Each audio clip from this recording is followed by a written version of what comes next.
Last week, the Grand Hotel was the meeting place for the Detroit Regional Chamber's annual Mackinac Policy Conference.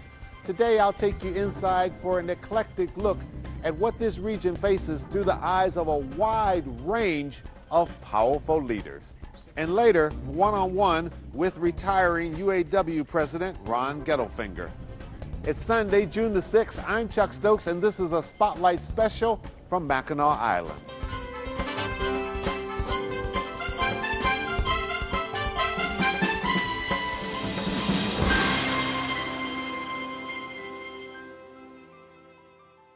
Our recent Epic MRA WXYZ Detroit Free Press poll has you in the lead by a substantial margin. What do you attribute your leading status to at this particular time? I mean, we're working tremendously hard. We're crisscrossing the state. We're engaging voters across the state.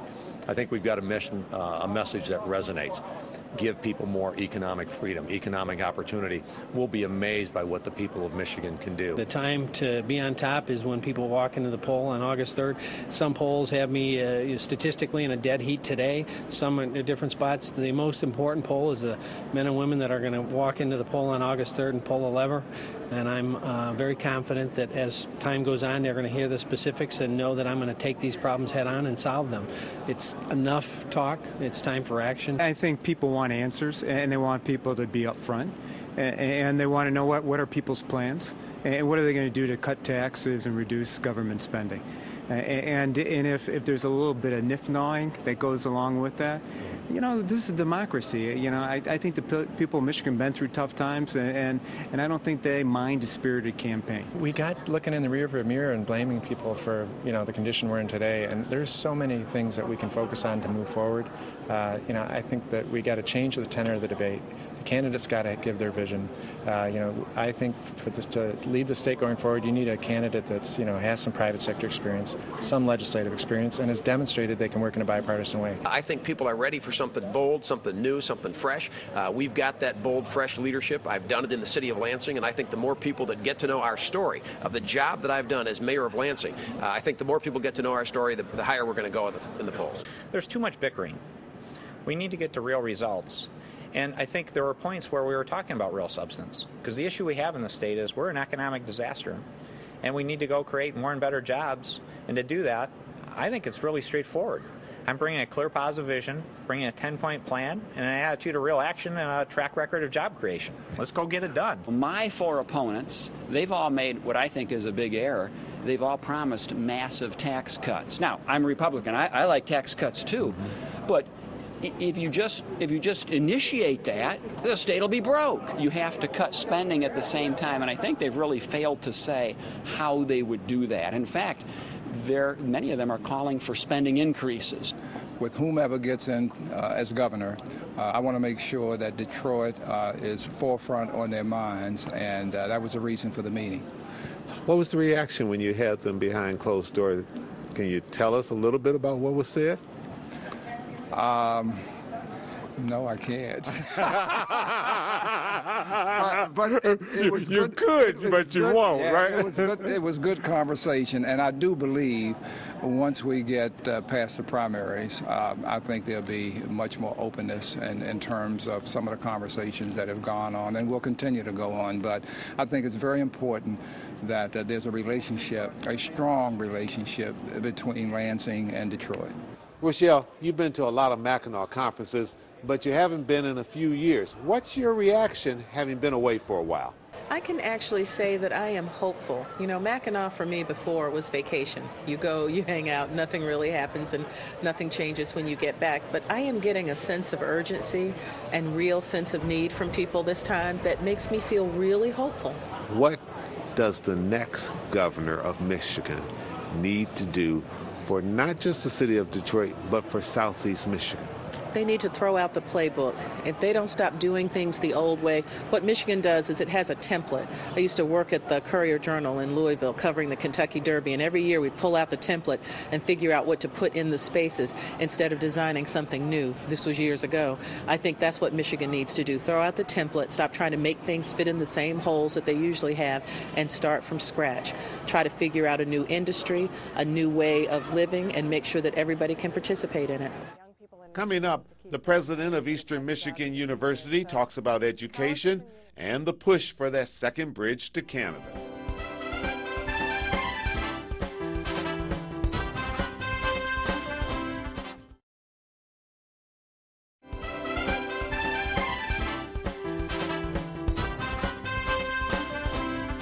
You recently made a huge statement at Eastern Michigan University in terms of tuition costs. What was it and why? Our Board of Regents in April, 2 months earlier than usual, decided to adopt a budget with 3 zeros in it. 0% increase in tuition, 0% increase in room, 0% increase in board. Why? Because last year we kept our costs low. We increased tuition only $10 a credit. And we saw a big increase in enrollment and in our ability of our students to stay in school rather than to stop out to earn more money. And we grew by almost 1,000 students. And we decided our families and students are struggling financially with their budgets, that we could take on some risk and challenge and try to hold the line on tuition, room, and board this year so that we could get more new students enrolled and also more people could stay in college, take a full load, and get those degrees and get back to work. Matt Maroon, why are you fighting so hard for this new bridge to Canada, and why are you convinced it will be an economic shot in the arm for this region? We're fighting very hard because we have a successful, privately funded, entrepreneurial business in the city of Detroit that's been that way for 80 years. 80 years ago, an American entrepreneur from Detroit built the longest suspension bridge in the world, and he did it without any taxpayer assistance. 30 years ago, my father purchased that bridge. We've been working at the bridge and been good stewards of it ever since. We haven't taken any taxpayer money. It's now time for us to update our old factory, our 80-year-old bridge, and build a new factory right next door to have another successful 80 years. We care a lot about it. We're going to continue to protect it and fight for what we think's right. Yes, but you're talking as a businessman, not as someone who lives in that community, who has to watch and listen to all of the traffic. The bridge does have an impact. It has an impact on the area and in the environment and the place that we're in. But it's had that impact for 80 years. What we're proposing to do, Chuck, is not make that impact any worse, not start from scratch and do it 6 blocks away where 300 homes and 50 businesses need to be condemned. Instead, we're talking about building an updated span that's brand new and not 80 years old, a few feet to the west of the existing bridge. So I don't deny the impact. The impact is there, but we're not going to make it any worse, and we're not going to start from scratch as the taxpayer proposed crossing would 2 miles down the road. Mr. Majority Leader, the issues that you heard talked about here at Mackinac, were they the issues that you believe that will move Michigan forward economically? I think the issues are being discussed. I just don't think there's a real desire right now by those that are listening to actually engage upon a meaningful agenda of reform. Why? We have 100 years of culture in our state, of great success, of great entrepreneurship. We've set up a system here in Michigan, and the system has been prosperous for all that amount of time. And I think that there's just a desire to stay with the status quo, and we don't have a real urgency to reinvent Michigan. And really that's my role in the legislature has been to try and create this urgency so people can see that we need to reform and we need to do it in a transformational way. Coming up, Detroit Regional Chamber President Sandy Barua.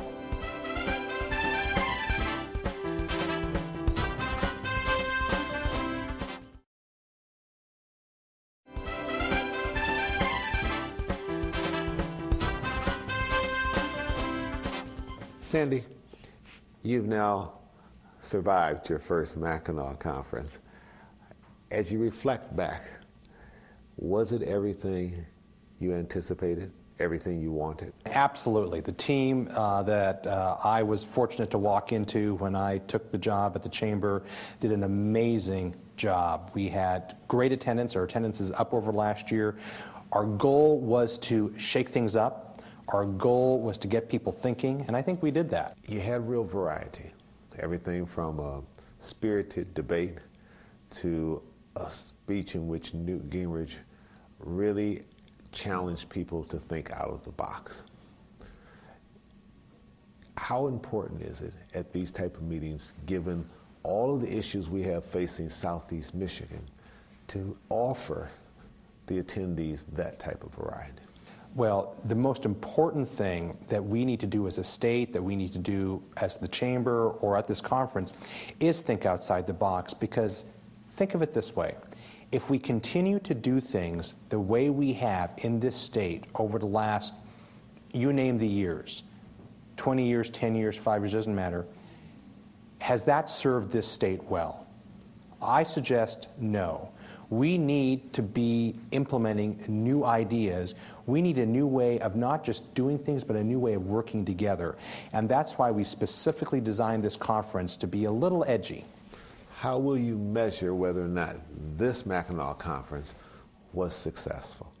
Well, we are compiling a list of some of the really big ideas that we can actually execute on. One of them is Newt Gingrich's idea of making this a tax-free zone. Second, regional collaboration on economic development. And what can we do on education? I think those are three very tangible ideas that need significant regional collaboration and cooperation. We are a regional chamber. We are a regional platform. We have the credibility to bring regional players together. We want to focus on those issues. There's always criticism from the general public about holding this conference away from Detroit, especially in tough economic times. When you hear those type of criticisms, how do you respond to that average viewer? First of all, I want to make sure that everyone understands there's not a single public dollar that goes into this event. This is all completely privately financed by individuals. So there's no public service that's going for want because of this. Secondly, the beauty of this conference is that once a year, the leaders of this state, Democrat, Republican, labor, management, east, west, urban and suburban, come together on an island with terrible cell phone reception and talk. We talk about our issues and we talk civilly. It is relationships that help move our economy and our society forward. What happens here is forging relationships, and every business deal that gets conducted on the Grand Hotel's porch is a Michigan-to-Michigan business deal, which means jobs for Michigan, as opposed to doing business with some other country or some other state. That's a win for Michigan. I know it's 365 days away, but do you have plans for what you want to do next year? Well, I think we've already kind of telegraphed that a little bit. One, with the selection of Chip McClure, who's the chairman, president, and CEO of Arvin Meritor, as our first vice chair of the chamber, and who will also be leading the Mackinac Policy Conference in 2011. So we're going to have a kind of a manufacturing, transport, auto focus is going to be a big key. One of the things that I'm committed to doing at the chamber is not neglecting our #1 industry. Regardless where you are on the planet, there's going to be a greater and greater demand for these four-wheeled wonders. We're the home of the auto industry. We need to capitalize on that growing worldwide market for automobiles. Sandy, thank you so much. Chuck, great to be with you. Sitting down and talking with you, and good luck for next year. Thanks so much. Look forward to it. When Spotlight returns, we'll leave the Mackinac Conference for a moment to sit down one-on-one with UAW President Ron Gettlefinger in Detroit.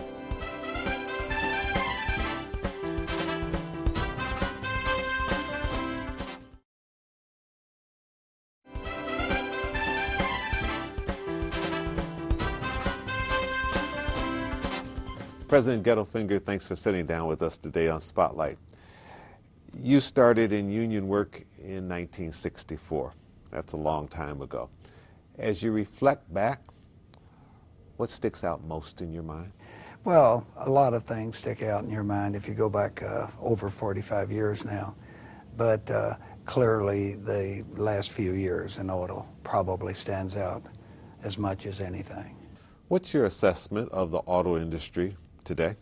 I think very good. Certainly it's downsized, we would like to see it grow more.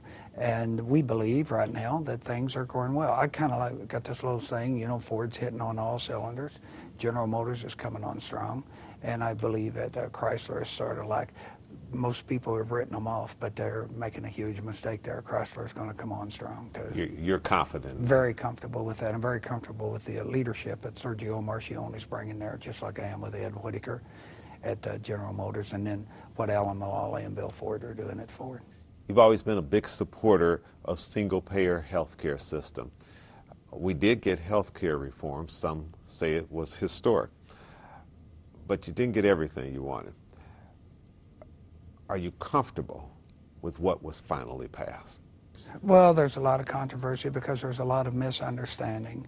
And I think once the president has time for people to really absorb what's been passed here, people will see it's much different than what the critics are proclaiming that it is. Start off, Chuck, 35 million Americans are going to have health care that didn't have it. We're going to take care of seniors on this Medicare Part B. So there's a lot of positives in this health care. Certainly it's not all that we wanted. But I kind of say, you know, there's people that didn't want anything. There was us that wanted the single-payer plan. And the president landed somewhere in the middle there.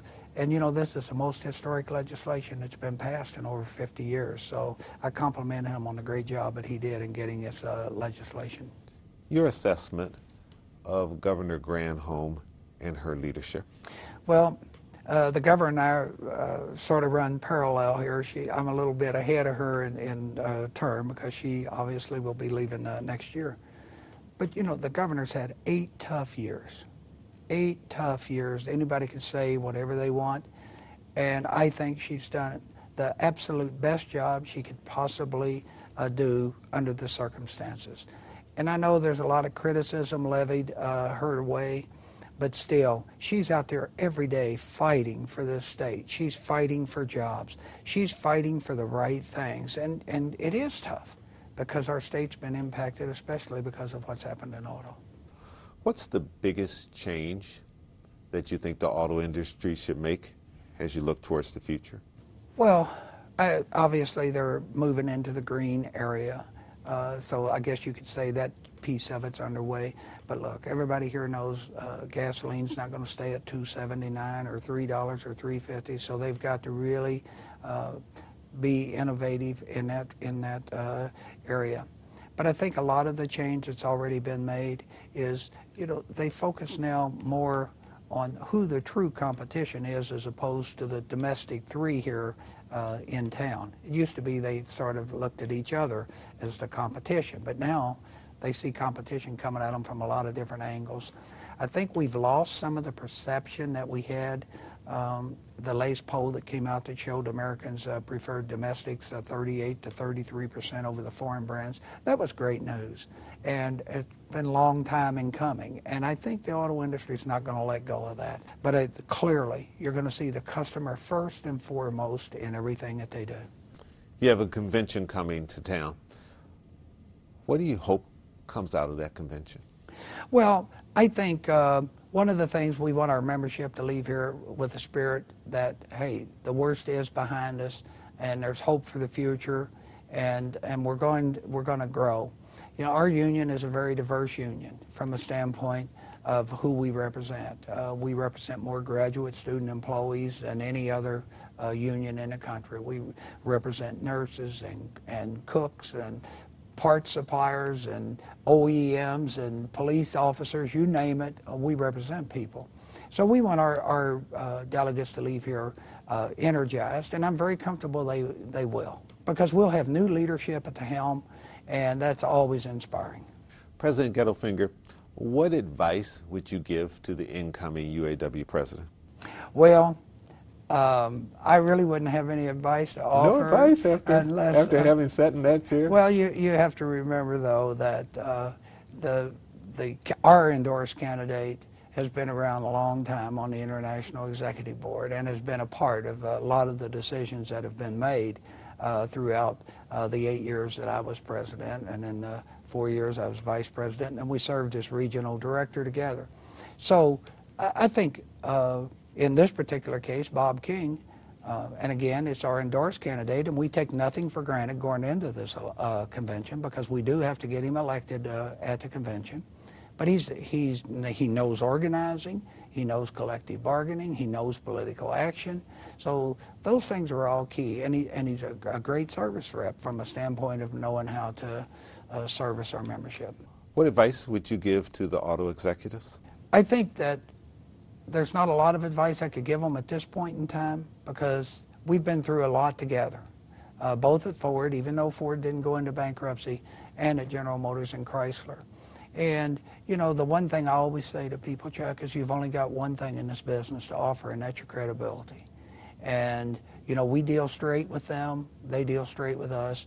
And right now, I would have to say the relationship that we have at all three of these companies, it's the best that I have ever seen it. Have you made any particular plans for retirement? No, and you won't believe this, but Judy and I have not made any plans at all. We've not had the first discussion about what we're going to do in retirement, and I figure we'll have time after the convention to sit down and clear our heads a little bit and decide what it is we want to do. I've cheated her out of a lot of vacations and personal time over the years, so my first obligation, I think, is to do something with her and for her. And then from there, we'll decide what we want to do. If historians later say that next to Walter Reuther, you had perhaps the most difficult and challenging term as UAW president, would that be a fair assessment? I don't know, and I don't think so. I would, first of all, I'd never put myself in the same room with a Walter Reuther, a man of his stature, and say, you know, I was able to do something or whatever. I look up to Walter Reuther with a great deal of respect for his leadership. But, you know, Chuck, maybe people can cast whatever kind of an image they want on this term, these 8 years, but I don't really see it that way. I kind of see it as, you know, it's just been a privilege to be here. A lot of times people have said to me, you got the toughest job in the world. And I come back real quick and say, what about a coal miner that goes in the belly of this earth so the rest of us can have the conveniences that we have in life, or a police officer, or a school teacher? So I just put myself in the column of those who were fortunate to be able to represent our membership. Phew, that's an awful lot to squeeze into 30 minutes, but we did it. From the Grand Hotel on Mackinac Island, I'm Chuck Stokes. We'll be back next week with more newsmakers in the spotlight. We hope you have a great week.